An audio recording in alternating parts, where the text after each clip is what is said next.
مرنے والا جب مرتا ہے اس ٹائم پہ جو خاص بات کی جاتی ہے ہماری زبان میں اسے وصیت کہا جاتا ہے.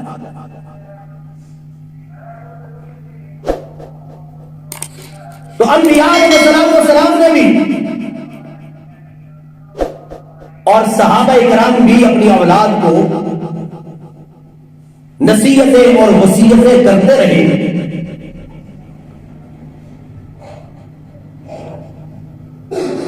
جس طرح فرمایا نا وَإِذْ قَالَ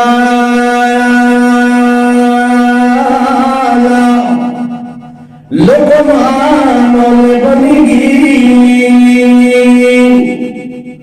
وَهُوَ يَعِظُهُ يَا بُنَيَّ.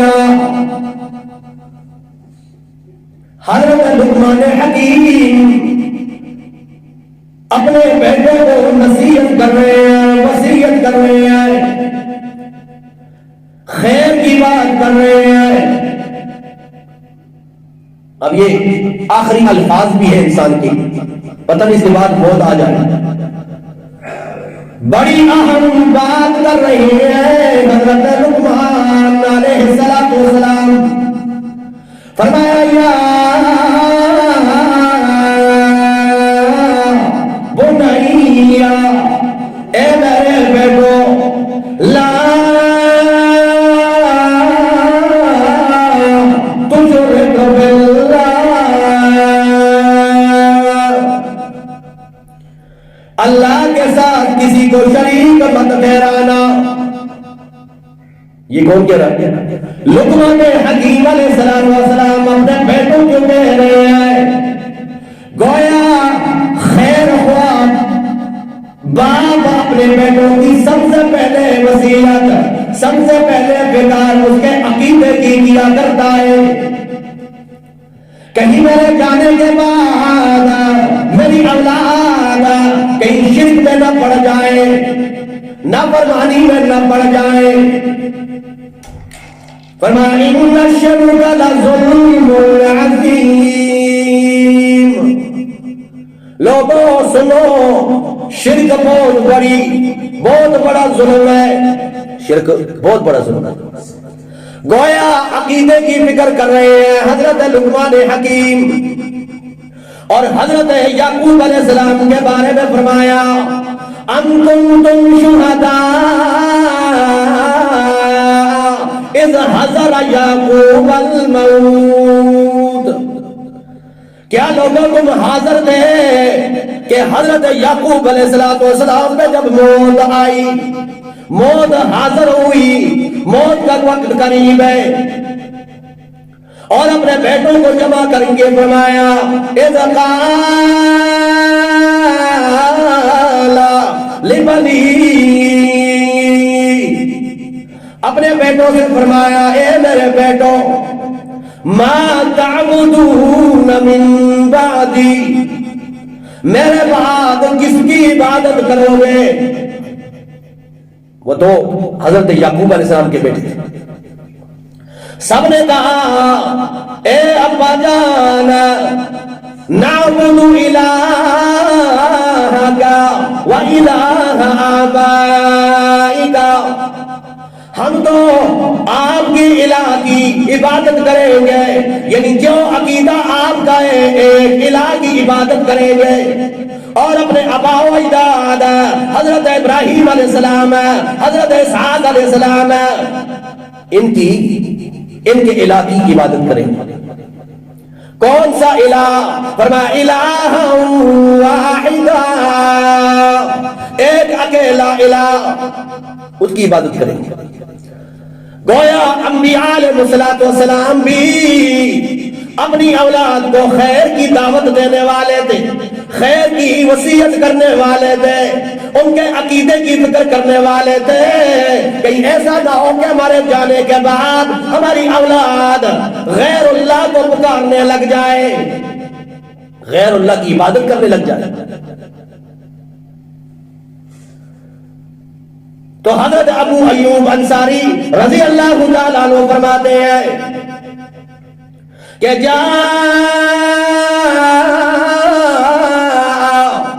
رجل ایک آدمی آ گیا نبی مہربان صلی اللہ علیہ وسلم کے پاس، ہم بھی موجود تھے، اور کہنے لگا اذنی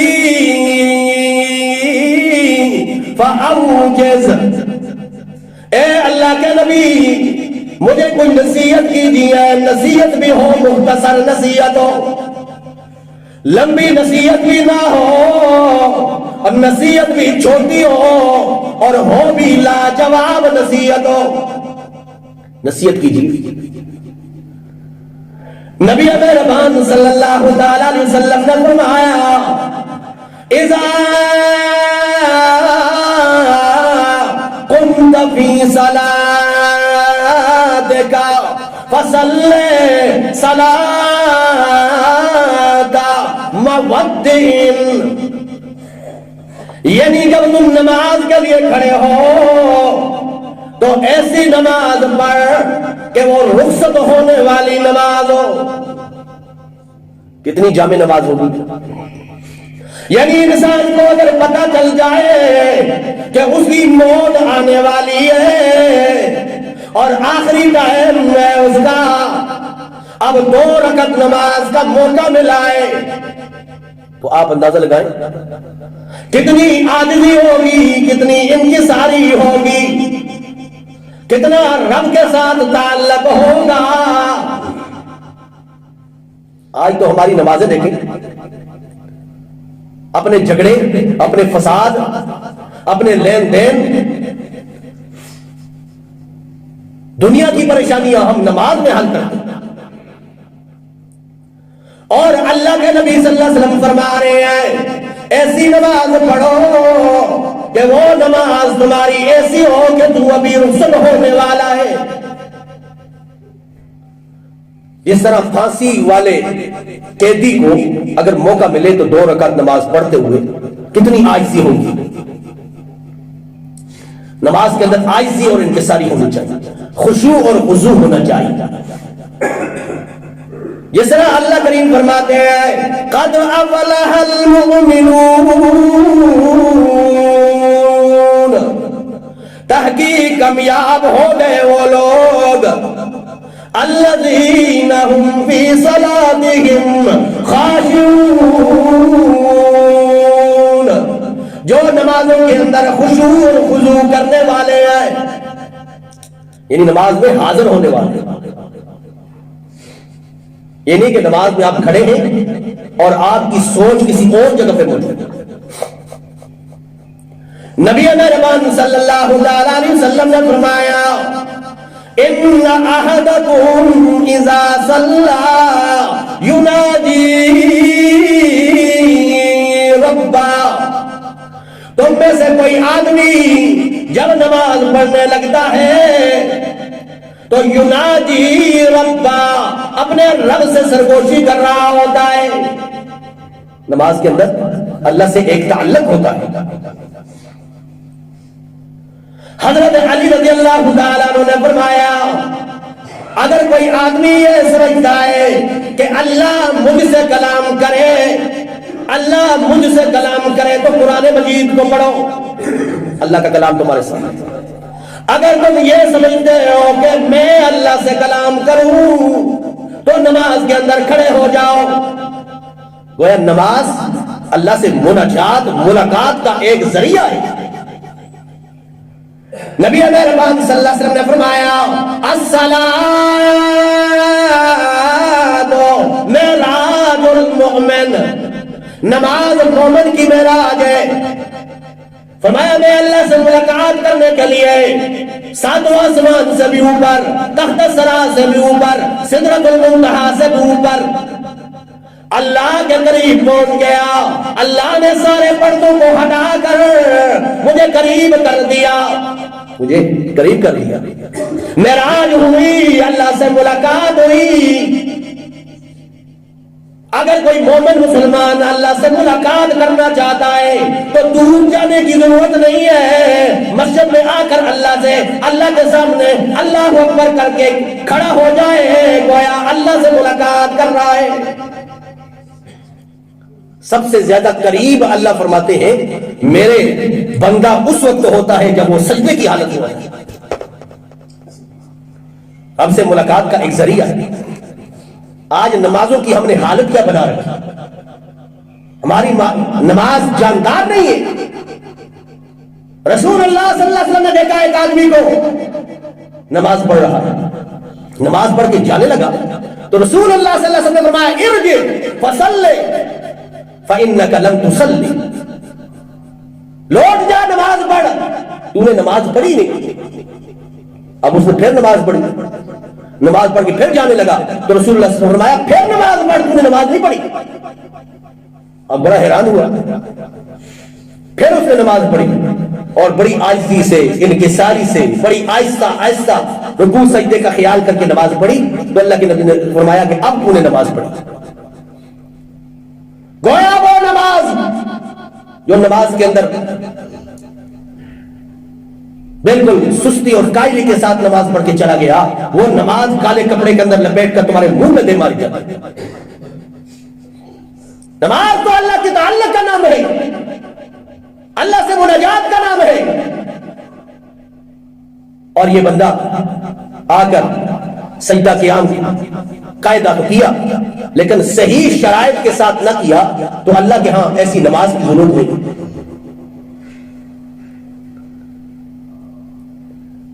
نبی مہربان صلی اللہ علیہ وسلم نے فرمایا قسمت الصلاۃ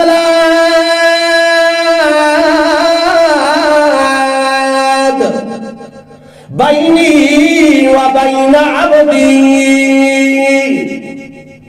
لوگوں سنو, نماز بندے اور میرے درمیان میں تقسیم کر دی گئی ہے. بندے اور میرے درمیان میں نماز تقسیم ہے. وَلِعَبْدِي مَا سَأَلَ, اور میرے بندے کے لیے وہ ہے جس کا وہ سوال کرنے والا ہے, جو مانگنے والا ہے. کیسے تقسیم ہے دیکھو, اللہ فرماتے ہیں جب بندہ کہتا ہے الحمدللہ رب العالمین, تمام وہ تعریف ہے جو اللہ کے لائق ہے, وہ اللہ کے لیے ہے جو تمام جہانوں کا پالنے والا ہے. یا بندہ یہ کہتا ہے نماز کے اندر, اب اللہ فرماتی ہے پھر میرا جواب سنتا جا, میرا جواب سنتا جا. اللہ فرماتے ہیں حمدنی عبدی, فرشتوں تم گواہ بن جانا میرے بندے نے میری تعریف کی ہے, میری ثنا کی ہے, میری تعریف کی ہے, میری حمد و ثنا کی ہے. اور جب بندہ کہتا ہے الرحمن الرحیم, وہ بڑا مہربان نہایت رحم کرنے والا ہے, تو اللہ فرماتے ہیں اثنا علی عبدی, میرا جواب سن, فرشتوں گواہ بن جاؤ میرے بندے نے میری ثنا کی ہے. اور جب بندہ کہتا ہے مالک یوم الدین, قیامت کے دن کا مالک ہے, جب بندہ یہ کہتا ہے تو اللہ فرماتے ہیں جواب میرا سنتا جا مجدنی عبدی, لوگوں میرے بندے نے میری بزرگی بیان کی ہے. اور جب بندہ کہتا ہے ایاک نعبد و ایاک نستعین, تو اللہ فرماتے ہیں ھذا بینی و بین عبدی, یہ جو اقرار کر رہا ہے میرا بندہ یہ میرے اور بندے کے درمیان میں ایک معاہدہ ہے, معاہدہ ہے کہ اللہ ہم تیری ہی عبادت کرتے ہیں اور عبادت کرتے رہیں گے, اللہ ہم تجھ ہی سے مدد مانگتے ہیں اور مانگتے رہیں گے. اللہ فرماتے ہیں یہ بندے نے میرے ساتھ معاہدہ کیا. ادھر نماز پڑھ کے چلا گیا، پھر غیر اللہ سے امیدیں وابستہ کرتا رہا. یہ کیسی نماز پڑھی؟ ادھر نماز پڑھ کے چلا گیا، کوئی حجر دیکھا، کوئی شجر دیکھا، اس کے سامنے جھکنے لگ گیا. یہ کیسی عبادت کر کے گیا؟ اللہ نے فرمایا میرے ساتھ تو نے جو معاہدہ کیا تھا کہ ایاک نعبد و ایاک نستعین، اللہ ہم تیری ہی عبادت کرتے ہیں اور تجھ ہی سے مدد طلب کرتے ہیں. ہی بھی نا کہ اللہ تیری بھی عبادت کرتے ہیں اور غیر اللہ کی بھی عبادت کرتے ہیں. نہیں، فرمایا ایاک نعبد، تیری ہی ہم عبادت کرتے ہیں، تیرے علاوہ غیر اللہ کی عبادت نہیں کریں گے اور تجھ ہی سے مدد طلب کرتے ہیں اور تجھ ہی سے مدد طلب کرتے رہیں گے. اور جب بندہ کہتا ہے اہدنا الصراط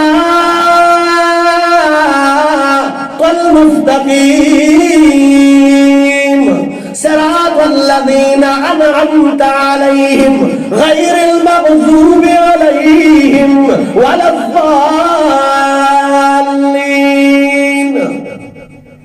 اے ربا ہمیں سیدھا راستہ عطا فرما، سیدھا راستہ عطا فرما.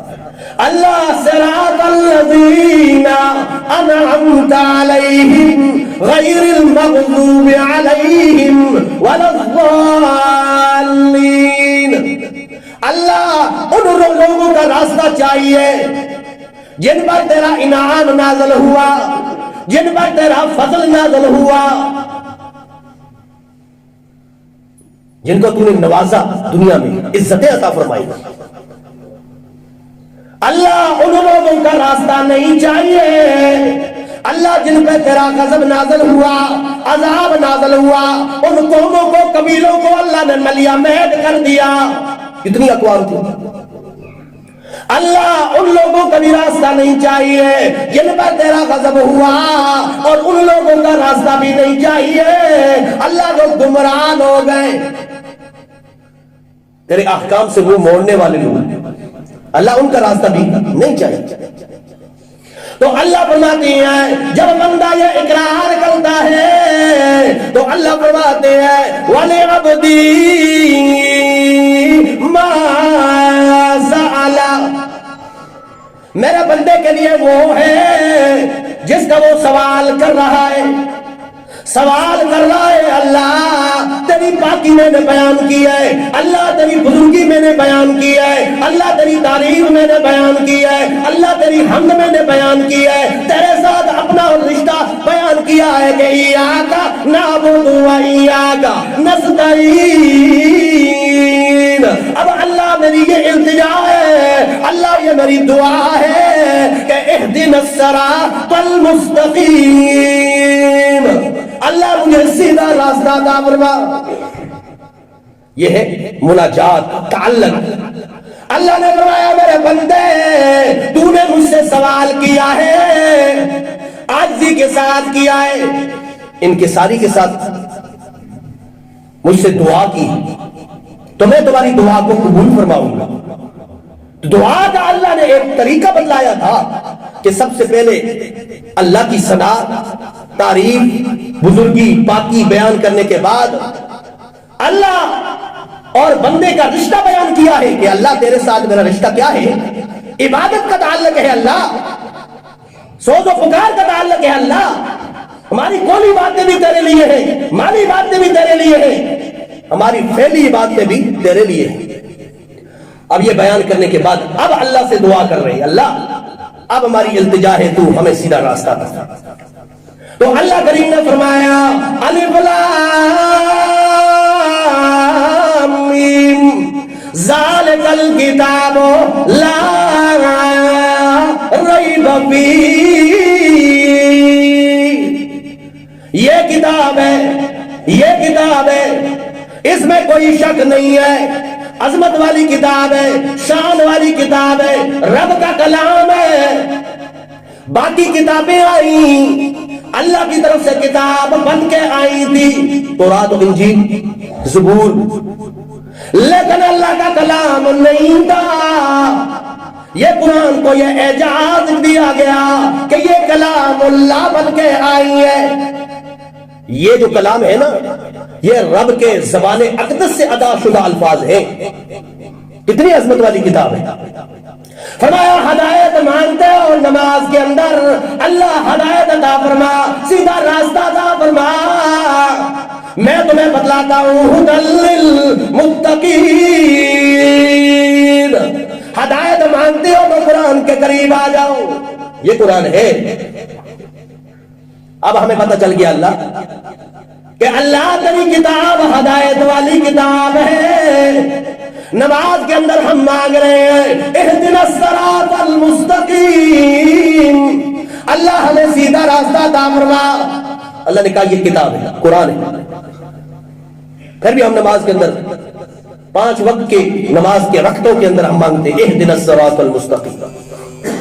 اب ہمیں پتہ چل گیا اللہ یہ ہدایت ہے، تو اہدنا الصراط المستقیم کا کیا معنی ہوگا؟ تو مفسرین نے فرمایا اب پتہ چل گیا کہ یہ کتاب ہے قرآن مجید ہدایت والی، سیدھا راستہ یہ ہے۔ تو اہدنا الصراط المستقیم، اس کا معنی یہ ہوگا اللہ تو نے تو بتلا دیا کہ یہ قرآن ہدایت ہے، اب اللہ اس پہ چلنے کی توفیق بھی نصیب فرما، اس قرآن پہ چلنے کی توفیق بھی نصیب فرما۔